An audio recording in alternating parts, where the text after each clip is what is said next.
Baik, pada pertemuan pertama ini pada mata pelajaran Administrasi Infrastruktur Jaringan pada semester 4 di tahun 2020 dan 2021 ini, seperti yang sudah disampaikan pada video informasi sebelumnya, bahwa kita akan memulainya dari kompetensi dasar ke-8.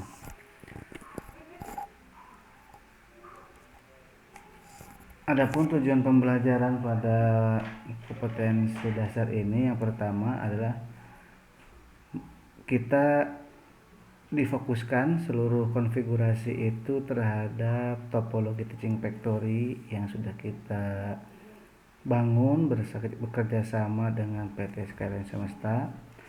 Yang pertama itu melalui mengamati topologi teaching factory SMK di Google Classroom. Peserta didik mampu menjelaskan konsep gateway pada jaringan secara teliti. Yang kedua, melalui diskusi online dalam kelompok kerja, peserta didik mampu menentukan cara konfigurasi gateway pada jaringan secara cermat. Yang ketiga, melalui praktik, peserta didik mampu melakukan konfigurasi NAT pada jaringan dengan penuh semangat. Yang keempat, melalui praktik, peserta didik mampu menguji hasil konfigurasi NAT pada jaringan secara teliti. Yang kelima, melalui diskusi online dalam kelompok kerja, peserta didik mampu membuat hasil laporan konfigurasi NAT pada jaringan komputer. Tentunya untuk yang praktik ini, pada pembelajaran online ini nanti akan menjadi tugas pada Google Classroom, nanti ada pada topik tugas khusus. Baik, kompetensi 8 yaitu mengevaluasi internet gateway untuk pengetahuan dan mengkonfigurasi NAT untuk keterampilan, di mana terdapat 6 materi untuk kompetensi pengetahuan dan 4 materi untuk kompetensi keterampilan. Pada bagian video ini lebih difokuskan pada materi pertama, pengetahuan, yaitu memahami internet gateway. Baik, mari kita sama-sama untuk fokus memulai pembelajaran, dimulai dari materi memahami internet gateway. Gateway itu bahasa Inggris ya, terdiri dari 2 kata, gate dan way. Kalau di translate, diistilahkan di bahasa Indonesia itu berarti gerbang jalan atau pintu gerbang. Ya, pintu gerbang. Pintu gerbang atau gateway itu merupakan sebuah perangkat jaringan yang difungsikan untuk menghubungkan sebuah jaringan komputer dengan jaringan komputer yang lainnya. Jadi ada kelompok jaringan komputer.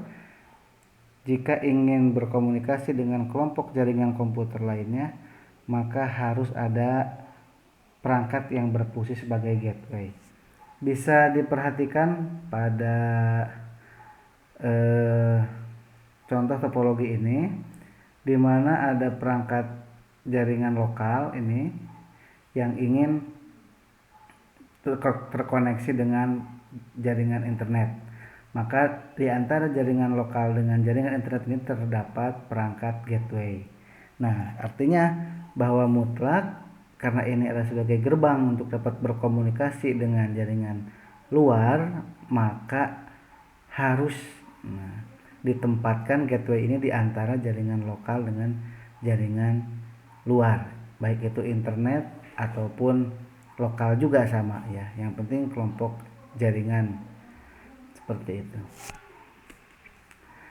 Nah, tentunya setiap teknologi itu selalu didasarkan dalam kehidupan nyata, karena memang dibuatnya oleh manusia ya.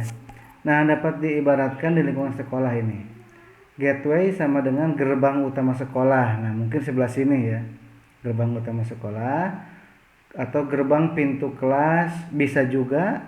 Nah, ada juga subnya di sini ya. Contoh ini pintu kelas atau pintu ruang guru ya. Di sekolah mungkin ada UKS juga, ada kantin ya, lalu ada ruang OSIS. Nah, itu jadi gateway itu diibaratkan adalah pintu. Nah, maka ketika jadwal masuk atau pulang, maka warga sekolah harus melewati gerbang utama untuk masuk area sekolah yang dibatasi oleh benteng sekolah. Nah,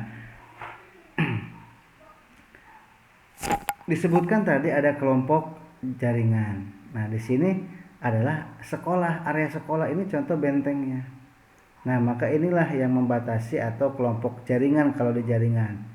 Ya, kalau di sini kan benteng. Nah, itu. Maka setiap warga sekolah yang ingin keluar, maka harus melewati benteng, atau siapapun dari luar yang ingin masuk ke sekolah harus melewati gateway gerbang utama.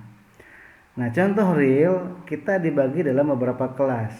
Ketika kita di dalam kelas, kalau mau berkunjung ke kelas yang lain atau mau bertemu dengan petugas TU, maka kita harus keluar dari pintu, dari gateway, lalu masuk ke gateway kelompok lain, yaitu kelompok TU. Berarti di sini sama, ketika ini mau keluar harus melewati gateway, dan orang yang mau masuk juga harus melewati gateway, sama-sama punya gateway.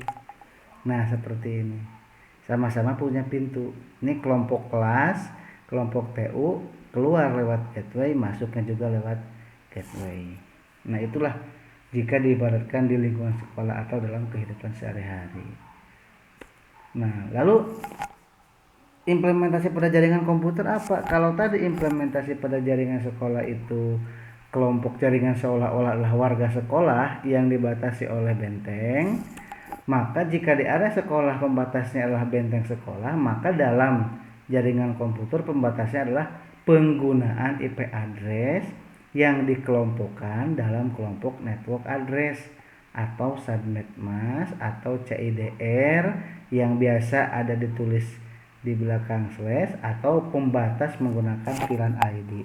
Nah, jadi kita bisa mengidentifikasi kelompok jaringan itu berdasarkan penggunaan IP address. Penggunaan IP address yang disandingkan juga dengan penggunaan network address atau dapat diidentifikasi melalui penggunaan subnet mask. Atau jika tidak ada subnet mask, kita bisa melihat CIDR-nya. Ini contohnya. Ini di sini contoh ada 3 kelompok network nih, ada 3 network. Ada yang network address-nya 00, 10 dengan 20. Jadi ketika dia menggunakan IP-nya 01 dan subnet mask-nya 255 dengan 11 dan 255 juga di sininya subnet mask-nya, ini sudah berbeda network. Nah, ketika IP address ini ingin berkomunikasi dengan IP address di network 2, IP address network 1 ingin komunikasi dengan IP address network 2, maka harus disediakan gateway seperti itu. Selain pengelompokannya berdasarkan penggunaan IP address, ini juga gateway dibutuhkan kalau ingin kelompok jaringan itu berkomunikasi antar VLAN ID yang berbeda. VLAN dulu sudah kita bahas di semester sebelumnya. Nah, ini bisa saja 01, 01, 01 sama. Cuman karena ini beda VLAN ID, maka ini masih tetap bisa berjalan gitu. Dan ketika ingin berkomunikasi, maka harus disediakan gateway juga. Nah, sekarang bagaimana memahami internet gateway ini? Lihat dalam implementasinya. Setiap PC menggunakan network address yang sama. Ini network addressnya sama. Ya. 010, 020 subnet masknya sama. Oh, berarti ini networknya 192.168.0.0. Nah, kalau ini di PC sebelah kiri dan PC sebelah kanan IP addressnya dalam satu network, maka di sini tidak perlu menggunakan gateway. Namun ketika setiap PC menggunakan network address yang beda, memerlukan konfigurasi gateway. Nah, ini subnet masknya sama. Namun ini 192.168.1.10, 192.168.0.20. Kita ketahui ini adalah kelas C, di mana kalau kelas C 3 bait awal ini harus sama, karena itulah kelompok net ID atau network ID. Ini beda ya dengan subnet mask yang sama. antara kiri dan kanan, maka ini berbeda jaringan, sehingga nanti dalam implementasinya harus ada perangkat yang berfungsi sebagai gateway. Nah, sehingga diisi pada bagian gateway-nya. Nah, gateway juga memiliki IP. Contoh gateway yang sebelah kiri itu 192.168.1.1. Maka dijadikan gateway, konfigurasi gateway pada PC. Juga sebaliknya. Lihat. Nah, menggunakan konfigurasi gateway, dijadikan konfigurasi IP address pada perangkat gateway, dijadikan konfigurasi gateway pada kliennya, seperti itu.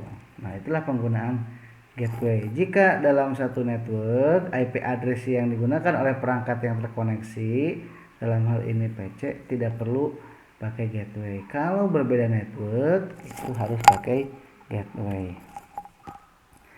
Nah, sekarang bagaimana itu NAT? NAT atau Network Address Translation. Jika diterjemahkan dalam bahasa Indonesia mungkin adalah terjemahan alamat jaringan. Nah, atau penerjemah alamat jaringan. Alamat jaringan mana yang diterjemahkan? Adalah sebuah sistem yang dipakai untuk menggabungkan lebih dari satu perangkat jaringan yang memiliki IP privat atau yang membungkus IP privat ke dalam jaringan internet menggunakan satu IP address publik atau ditranslate. Diulangi, menggabungkan. Nah, menggabungkan mungkin banyak IP privat. Nah, ini contoh IP privat. Nah, IP privat ini nanti akan dibungkus. Nah, akan digabungkan. IP privat ini mungkin diwakili dengan sebuah network address. Nah, nanti